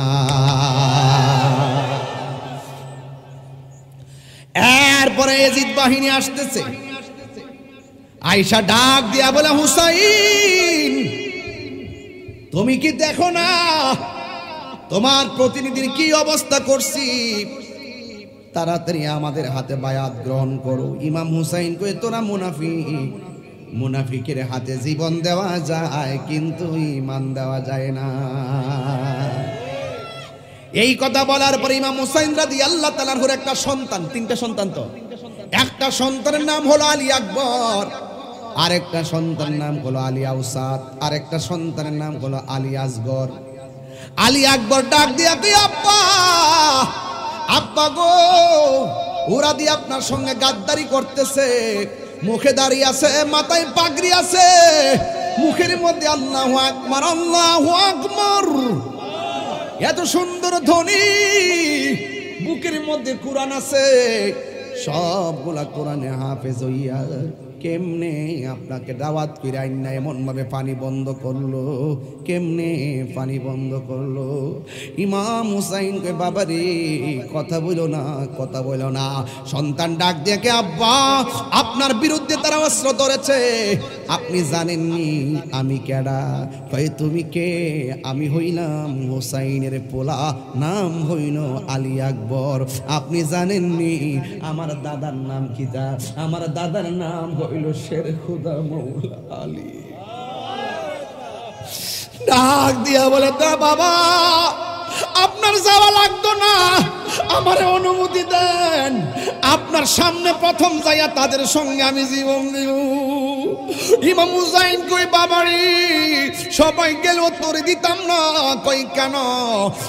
তোর গলাটা শুনতে আমার নানার মতন লাগে। তুই যদি সইলা যাস কার ডাক শুনে আমি জ্বালানি মামু, তুই যাইস না রে বাবা, তুই যাইস না। আলী আকবর ডাক দিয়া কে আব্বা আমি যদি এই বিপদের সময়ে ময়দানে না যাইয়া খানকাই বসে থাকি তাইলে আপনার মদিনার নানা কি খুশি হবে না বেজার হবে? এই কথা বলার পরে হুসাইন ডাক দিয়া কে পুত্রী হাতের মধ্যে তলোয়ার ল। তলোয়ারটা লইয়া নিজের বড় পোলাডারে মাঠের মধ্যে ছাইরা দিছে। সন্তান সুন্দর করে তলোয়ারটা লইয়া রওনা দিছে। আর হুসাইন রাদিয়াল্লাহু তাআলা আনহু ডাক দিয়া বলে আলী আকবর যাইতাছো গা, একটু গাটটা ফিরাইয়া ফিরাইয়া আমার একটু ডাক দেস না। ও আব্বা আপনাকে তো অনেক ডাকছি, হঠাৎ করে ডাকের কথা কইলেন কেন? ডাক দিয়া বলে পুত্রী বাপ শব্দ শোনার জন্য তোরে বলি নাই, তোর কণ্ঠটা শোনার জন্য বলছি। তোর কণ্ঠটা শুনলে আমার মনে হয় মদিনার নানা যেন আমার ডাক দিয়েছে।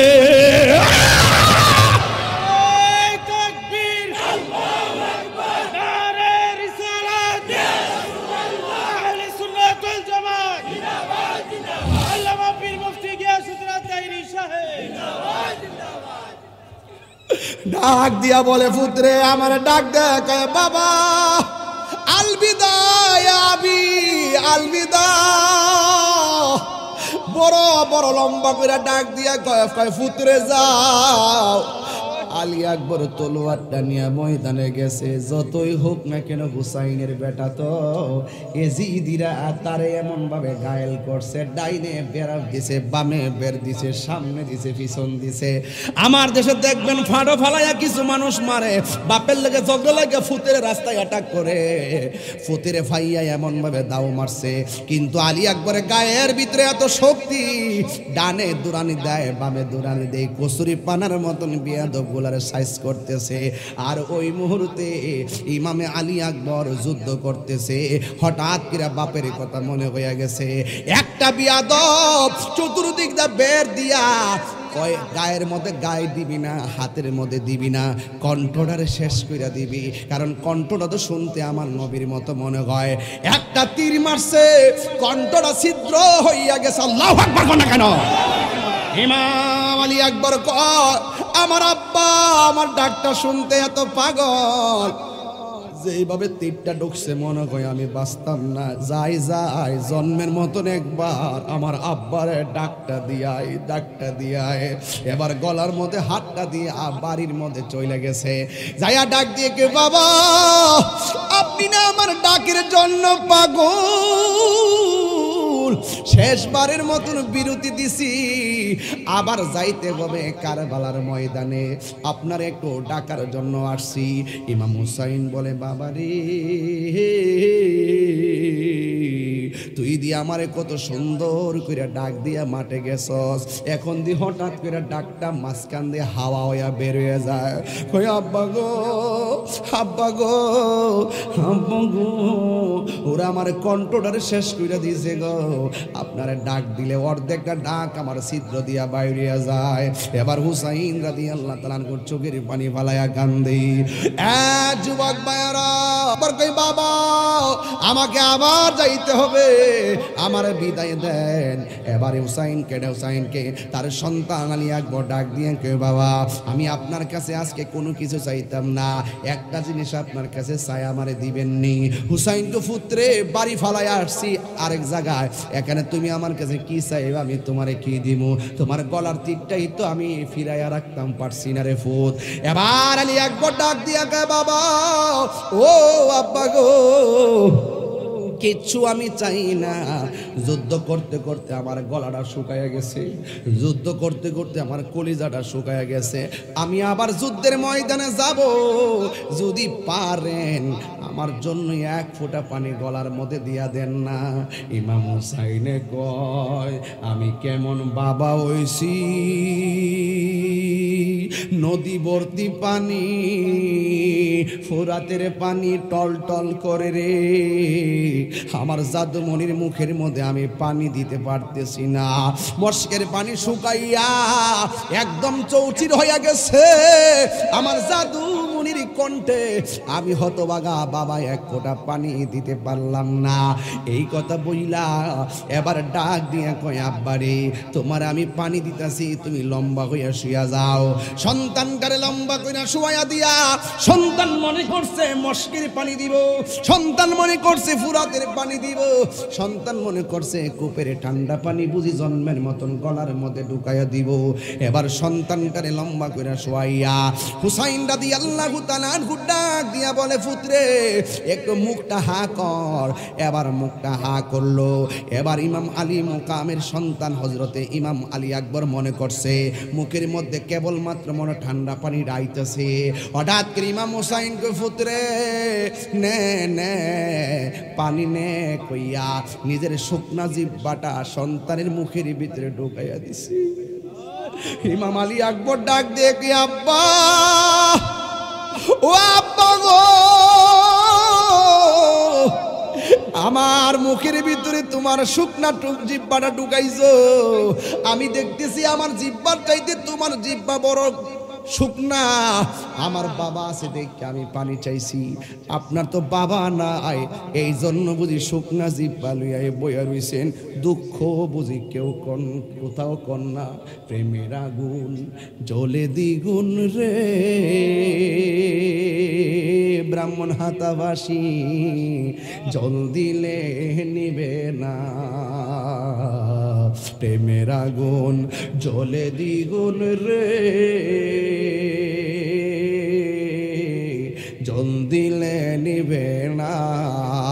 ওরে পাঞ্জাতনের লায়গা তাহিরি হয়েছে রে দেওয়ানা, প্রেম করিয়া প্রেমিকে মরে রে দয়াল, প্রেম তো মরে না। জোরে জোরে গে আল্লাহু আকবার বলা যাবে না। মুঝকো ফওয়ালো मुसाफिर न समझो, मुझे कूफा वालो मुसाफिर न समझो। मैं आया नहीं हो बुलाया गया हो, कि मेहमान बना कर सताया गया हो। मैं रोया नहीं हो रुलाया गया हो। এটার বাংলা তো বুঝেন না। হে কোফা, ইমাম হুসাইন বলতেছে আর কি, হে কোফাবাসী আমায় মুসাফির ভেবো না, আমি এমনেতে আসিনি, দাওয়াতে এসেছি। মেহমান বানিয়ে কি যে কষ্ট দিল, আমি কাঁদিতে আসিনি, কাঁদানো হয়েছে। खुदा जाने कैसी है मेज़बानी, बहादुर प्यास कहे बंद पानी, मुकद्दर में है हाओ से कौसर का पीना, मैं प्यासा नहीं हो पिलाया गया हो। এটার বাংলাটা শুনেন।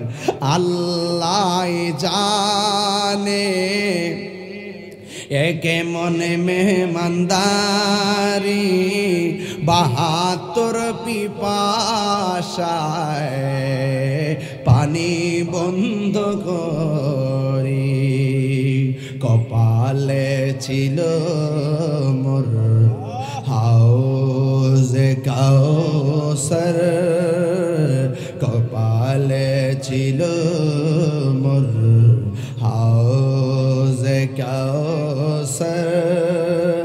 আমি তৃষ্ণার তওয়ানয় বানানো হয়েছে।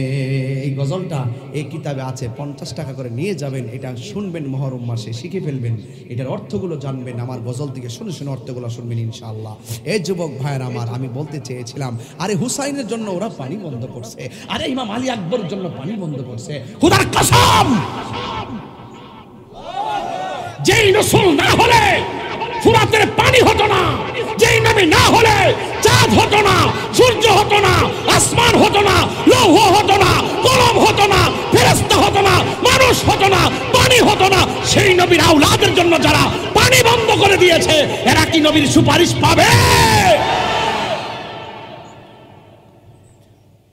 যুবক ভাইরা আমার, ওয়াজ কিন্তু শুধু ঘটনা বলতেছি না, চেতনা বলতেছি। দুইটা জিনিসের বাধা কখনো দিবেন না, একটা হলো পানি আর একটা হলো রাস্তা। দুইটা জিনিসের বাধা দিবেন না, একটা হলো পানি আর একটা হলো রাস্তা। রাসূল নিষেধ করছে, কথা কন, আরে কথা কন, ঠিক কি না? টিউবওয়েল থেকে পানি নেন, বাধা দেন, সাবধান। এটা ইজিদের খাসলত, পানি বন্ধ করে দেওয়া। তার খাসলত, ইজিদের খাসলত। যুবক ভাইয়ের আমার, ইমাম আলী আকবর যুদ্ধে গেছে আর ফিরে আসে নাই, চাঁদের মতন ছেলেটা চলে গেছে।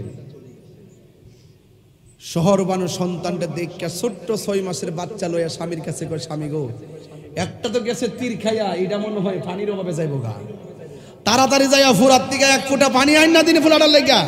বয়সটা কত? কথা কয় না, বয়সটা কত? আরো বড় করে, বয়সটা কত? এটা কি যুদ্ধের বয়স? এটা কি যুদ্ধের বয়স? রাসূল বলছে যুদ্ধ হতে পারে, কিন্তু যুদ্ধের মধ্যে তোমরা শিশুকে মারো না, যুদ্ধের মধ্যে তোমরা মহিলাকে অ্যাটাক করো না। বুঝাতে পেরেছি? 6 মাসের বাচ্চা গাইন্না বলতেছেন, আপনি একটু দয়া করে যান, বাচ্চাটা দেখলে এদের মায়া লাগবে। ইমাম হুসাইন বলছে, শহর বানু, এরা কাপুরুষ, এদের অন্তরে মায়া নাই। এরপরও তো মায়ের মন, কার মন? মায়ের মন। সন্তানটা নিয়ে ফুরাতের প্রান্তরে যায়া বলতেছে, এ কুফাবাসী, এ ফুরাতের অধিকারী, ফুরাতের বাসী, আমার ছোট্ট বাচ্চাটার একটু পানি দাও। এই জিদ্দা কই, খবরদার পানি দিস না, ওই বাহিনীকে পানি দিস না, কারণ এই বাচ্চারে পানি দিলে হুসাইনে পানি পান করে ফেলবে। আচ্ছা, পানি পান করলে অসুবিধাটা কি? হুসাইনও যদি পানি পান করতে অসুবিধা কি? ভয়ের কারণ কি? তোরা তো যুদ্ধই করবি, কিন্তু এরা ডরাইতো। আমরা যদিও 80,000, 22,000, 40,000, 50,000 হুসাইন যদিও 72 জন, কিন্তু আমাদের গায়ের জোরে চাইতে হুসাইনের বেলায়েতের হওয়ার বেশি।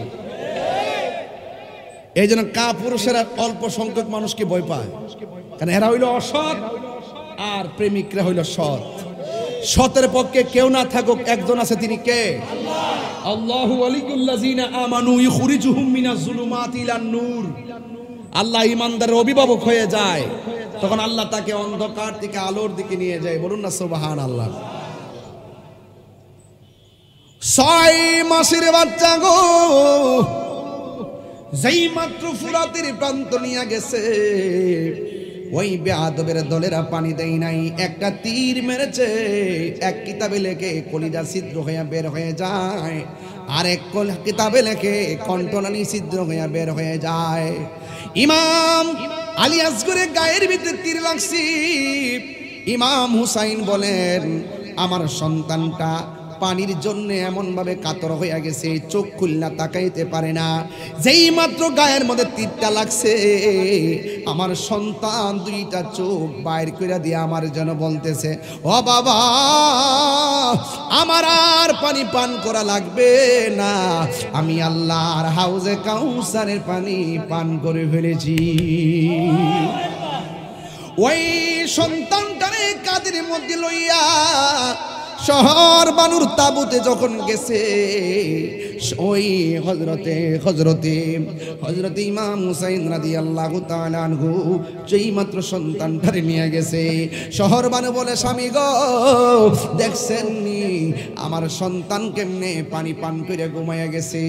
এবার হুসাইন ডাক দিয়া কয়, হ্যাঁ শহর বানু, তোমার সন্তান পানি পান কইরা এমন ঘুম ঘুমাইছে, জীবনে কোনোদিন তোমার মা বইলা ডাক দিবে না গো, জীবনে তোমার কাছে পানি চাইব না, আমারে বিদায় দাও, তোমার সন্তান হাতে নাও, আমার জৈনব, আমার বোন জৈনবের ডাক দাও, আমার বাতিজি ওই সখিনারে ডাক দাও। ডাক দিয়া বলে, জৈনব আমি চলে যেতে হবে ভাই আমার, তোমার দুইটা কথা বইলা যায়, আম্মা জয়নালরে যদি পাও তারে কষ্ট দিও না, আর সখিনারে সান্ত্বনা দিয়া রাখবা, আমি চলে যাইতেছি কারবালার জমিনে, আমার জামাটা দে, আমার তলোয়ারটা দে। ওই দিক দিয়ে একটা লোক, ওয়াহাব কালবি নামে একটা লোক আইসা কয়, হুসাইন আপনি যাওয়ার আগে আমি যামু, আমার মা আমারে বলেছে যুদ্ধের ময়দানে নামার পরে আমি যুদ্ধ করতাম, একটা কদম যদি আমি পিছনে দেই, আমার মা নাকি হাসরের ময়দানে দুধের দাবি ছাড়বে না। চিৎকার মেরে কি আল্লাহু আকবার বলা যাবে না? আল্লাহু আকবার বলেন। হায়রে ওই ওয়াহাব কালবির মা ডাক দিয়া বলে, ওয়াহাব কালবি আমি তোরে কইয়া দিয়া যাই, শোন হুসাইন সকালে যাওয়ার আগে তুমি যুদ্ধের ময়দানে যাইবা, যুদ্ধের ময়দানে যাইয়া তাদের সঙ্গে যুদ্ধ করবা, একটা কদমও তুমি পিছনে দিবা না, একটা কদম যদি পিছে দাও হাসরের ময়দানে আমি দুধের দাবি ছাড়তাম না। এই কথা বলার পরে সন্তানটা তলোয়ার নিয়ে যুদ্ধের ময়দানে গেছে, যুদ্ধের ময়দানে এমন ভাবে যুদ্ধ করতেছে, হঠাৎ করে এরা এমন ভাবে চতুর্দিকে দাও মারছে, একটা কদম পিছনে যাইতেছিল, কিন্তু ওই মুহূর্তে সন্তানটা আর পিছনে কদমটা দেই নাই। কেন দেই নাই? একটা মাত্র কারণ মা বলছে কদমটা পিছে দিলে হুসাইনের প্রেম নিয়ে সামনে যেতে হবে, কা পুরুষের মতন পিছনে কদম দেওয়া যাবে না, কদম দিলে মা দুধের দাবি ছাড়বে না, আমার মার কথা রাখতে হবে, হুসাইনের প্রেম লালন করতে হবে, প্রয়োজনে জীবন দিয়ে দিতে হবে, ইতিহাসের পাতায় প্রেমিক হিসাবে নাম তুলতে হবে, আল্লাহকে রাজি করতে হবে, পাঞ্জাতনকে রাজি করতে হবে। এই কথা বইলা তিনি এমন ভাবে তলোয়ারটা নিয়ে সামনে চলে গেছে, আর বিয়াদবরা এমন ভাবে তারা আঘাত করছে, সাথে সাথে পিছন দিকে একটা বিয়াদব এই ওয়াহাব কালবির গাড়ের মধ্যে একটা কোপ মারছে, দেহ থেকে কল্লাটা আলাদা কইরা ফালাইয়া দিছে, কিন্তু ওয়াহাব কালবি একটা কদম পিছনে দেয় না। এই চুলের মধ্যে এইভাবে ধরছে, চুলের মধ্যে দইরা মাথাটারে লইয়া ওয়াহাব কালবির আম্মার কাছে গেছে, যাইয়া ডাক দিয়া কয়, একটা মাত্র সন্তান সদ্য মাত্র বিয়া করাইয়া দুধের কসম দিয়া সন্তানটারে মায়ের খাওয়াইলা, নৌ তোমার সন্তান। ওয়াহাব কালবির মার কাছে সন্তানটা যখন সাপোর্ট দিল, দেওয়ার পরে তখন মা দুঃখিনী, সন্তানে কাটা কেল্লা দেখে হাসে না কান্দে। ওই ওয়াহাব কালবির মা সন্তানটারে দেইকা মুচকি মুচকি হাসতেছে, আর বিয়াদবরা বলতেছে, তুমি কেমন মা, সন্তানটারে দুধের কসম দিয়া মারি খাওয়াইয়া এখন কাটা কল্লা দেখা আবার মুচকি মুচকি হাসতেছো, তার কারণটা কি? ওয়াহাব কালবির মা বলে, আমি হাসতাম না তো কাঁদতাম নি, আমি একটু আগে ছিলাম ওয়াহাব কালবির মা, এখন আমাকে আমার আল্লাহ হাসরের ময়দানে শহীদের মা কইরা উঠাবে। এমন সৌভাগ্যবতী আর কে হতে পারে, আমি শহীদের মা হইয়া হাসরের ময়দানে উঠব।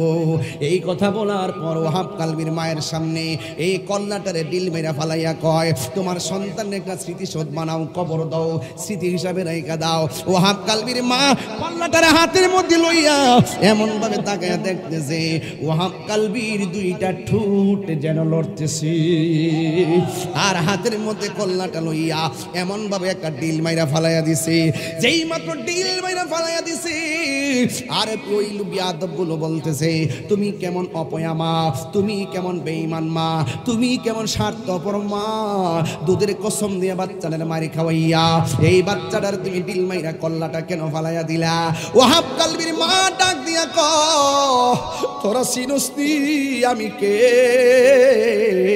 আমি হইলাম আহলে বায়তের আশেকা।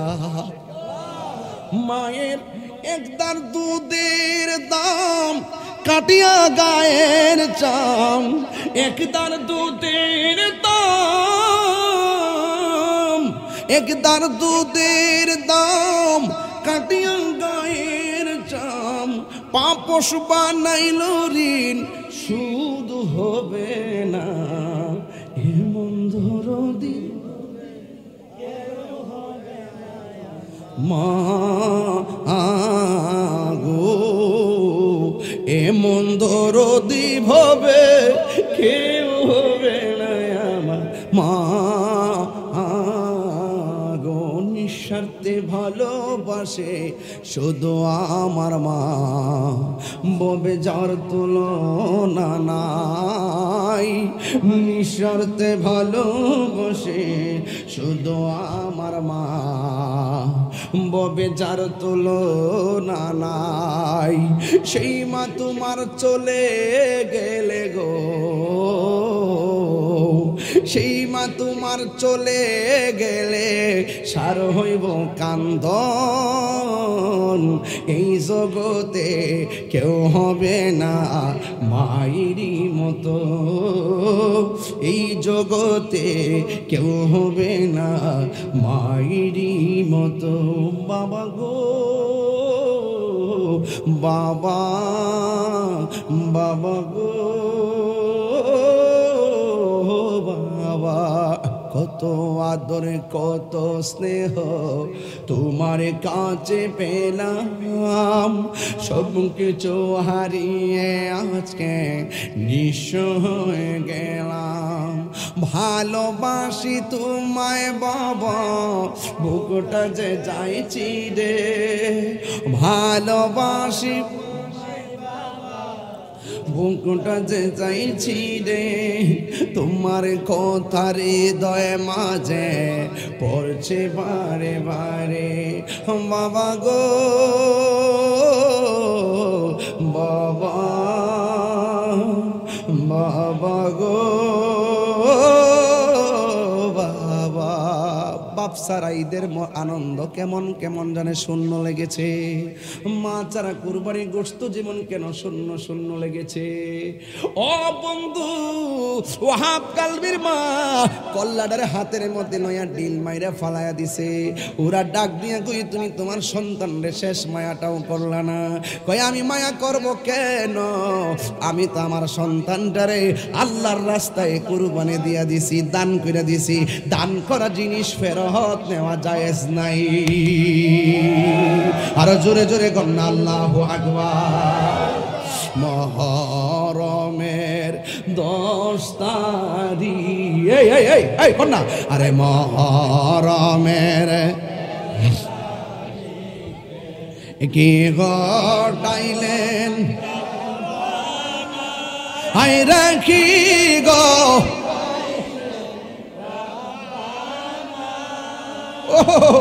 খুলি জামুন ফাটিয়া যাই রে, বলিতে তার ঘটনা।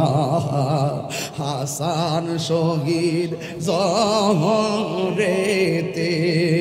হুসেন শহীদ হাই রে,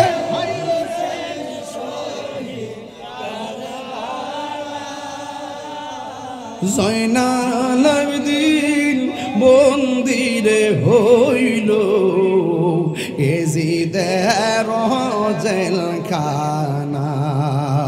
মহরমের 10 তারিখে কে ঘটাইলেন,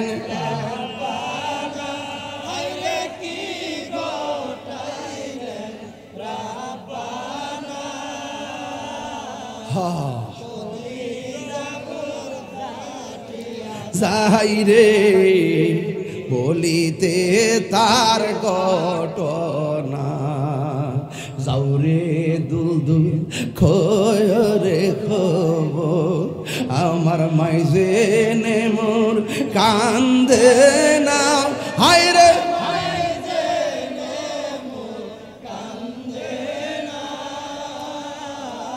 তোমার ছিলি যাই গরনে একবার এসে দেখো না চিৎকার মারা কি আল্লাহু আকবার বলা যাবে না হায় রে নামুন হাতার বাবা নাই নাই ওয়াহাব কালবি নাই সন্তান হাতের মধ্যে তলোয়ার লইয়া যুদ্ধের ময়দানে গেছে ডানে বিপদ আর বামে বিপদ এমন ভাবে তলোয়ার লইয়া কচুরি পানার মতন কাটতেছে একটা বিয়াদব বাইশা গোড়ার হাঁটুর মধ্যে কূপ দিছে হাঁটুটা ভাঙ্গা গেছে হুসাইন কায়তুয়া পইরা গেছে গো দুই সাইডটা বিয়াদব বুকের মধ্যে চাপ দিয়া বইসা গেছে গায়ের মধ্যে তলোয়ারের আঘাতে জর্জরিত গায়ের মধ্যে বর্ষার আঘাতে জর্জরিত গায়ের আঘাতে বল্লমের আঘাতে জর্জরিত যেই গায়ের ভিতরে আমার নবী চুমা দিয়া রাঙ্গায় রাখছে ওই দেহটারে তারা রক্ত দিয়া রাঙ্গাইছে কথা কোন ঠিক কিনা ইমাম হুসাইনের বুকের মধ্যে চাপ দিয়া পড়ছে ইমাম হুসাইন রাদিয়াল্লাহু তাআলা আনহু ডাক দিয়া বলে গো তোরা আমার বুকের মধ্যে চাপ দিয়া বস না কারণ আমার বুকটা হাজারবার আমার নবীর সিনা মুবারকের সঙ্গে লেগেছে আমারে যদি তোরা জবাই করবি তবে তোদের কাছে আমার একটা কথা আমার 2 রাকাত নামাজ এই সুযোগ দে এই 2 রাকাত নামাজ পড়ার সুযোগ দাও নবীর নাতি 2 রাকাত নামাজ পড়লো গায়ের মধ্যে এত তীরের আঘাত লইয়া নামাজ ছাড়ে না এই নামাজ আমরা চাই কি চাই না ইমাম হুসাইন সেই দিন তাদের সঙ্গে জামাত পড়ে নাই একা একা নামাজ পড়া বুঝাইয়া গেছে এদের মুখে দাঁড়িয়ে আছে আমার দাঁড়িয়ে এক না এদের মাথায় পাগড়ি আছে আমার মাথায় পাগড়ি এক না এরা নামাজ পড়ে আমার নামাজ এক না এদের আজান আমার আজান এক না ওখান থেকে 2টা ভাগ হয়ে গেছে একটা হলো ইয়াজিদের দ্বারা আরেকটা হলো হুসাইনের দ্বারা হুসাইনের দ্বারাটা যেটা এটা হলো সঠিক দ্বারা আর ইয়াজিদের দ্বারা যেটা এটা হলো বেঈমান দ্বারা কথা কোন ঠিক কিনা আর জোরে জোরে গণ আল্লাহু আকবার ওই 2 রাকাত নামাজ পড়েছে আর ইয়াজিদ বাহিনীরা ডাক দিয়ে কই হুসাইন তুমি নামাজের সময় এত তাড়াতাড়ি কেন নামাজ পড়লা ভাই আজকে যদি নামাজটা লম্বা করি তোরা বলবি আমি মরণের ডরে নামাজটা লম্বা করছি ধাক্কা মাইরা মাটির মধ্যে ফালাইয়া গলায় ছুরিটা চালাইবো ইমাম হুসাইন হুসাইন ডাক দিয়ে কয় কি জানেননি তোরা আমার গলা দিয়ে ছুরিটা না চালাইয়া আমার এই দিক দিয়ে চালা তবে মাটির নিচে আমার মুখটা না ঢুকাইয়া আমার চেহারাটারে নানার রওজার দিকে ফিরাইয়া দিবি এবার চেহারাটা নবী রওজার দিকে ফিরাইয়া গলার মধ্যে ছুরিটা যখন চালাইবো ওই মুহূর্তে হুসাইনের মুখের ভিতরে একটা স্লোগান লা ইলাহা ইল্লাল্লাহ মুহাম্মাদুর রাসূলুল্লাহ আর চোখের ভিতরে একটা চেহারা ভাসতেছে গুনগুন করে কবির ভাষায় বলতেছে ইমাম হুসাইন ছুরির নিচে পড়া কি কই শুনেন ময়ূরনা রে জয়নাল তুমি জয়নাল হায় রে তুমি জয়নাল ময়ূরনা তুমি জয়নাল মারারে গেলে নবীর বংশ থাকবে না মহরমের সবাই ইকে কি গাইলেন হায় রে কি গো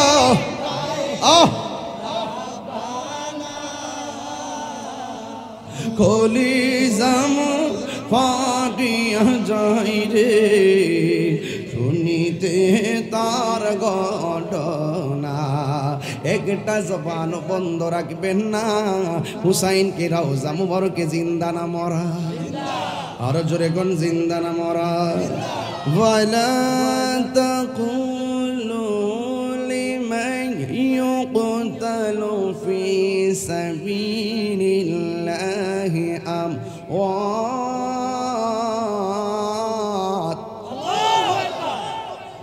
بل أحياء ولكن لا تشعرون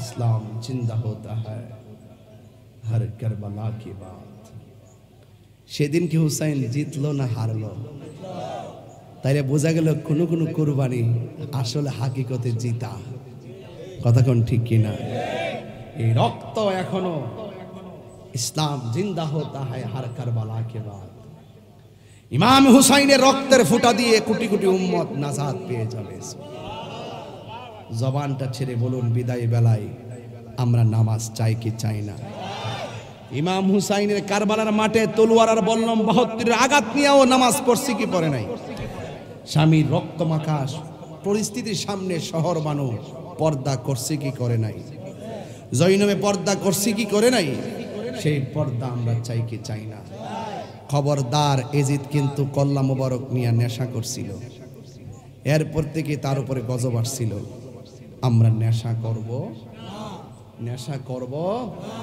যুবক যেই জবান দিয়ে আহলে বায়াতের ওয়াজ করেছি যেই কান দিয়ে আপনারা শুনেছেন আজকে সেই আপনাদের জবানে বলুন আমরা কি নেশা করব আমরা কি আহলে বায়াতের বিরুদ্ধে কথা বলবো আল্লাহ রাব্বুল আলামিন যেন আমাদের সকলকে ইমাম হুসাইনের চেতনা হৃদয়ে লালন করা তৌফিক দান করে বলুন আমিন।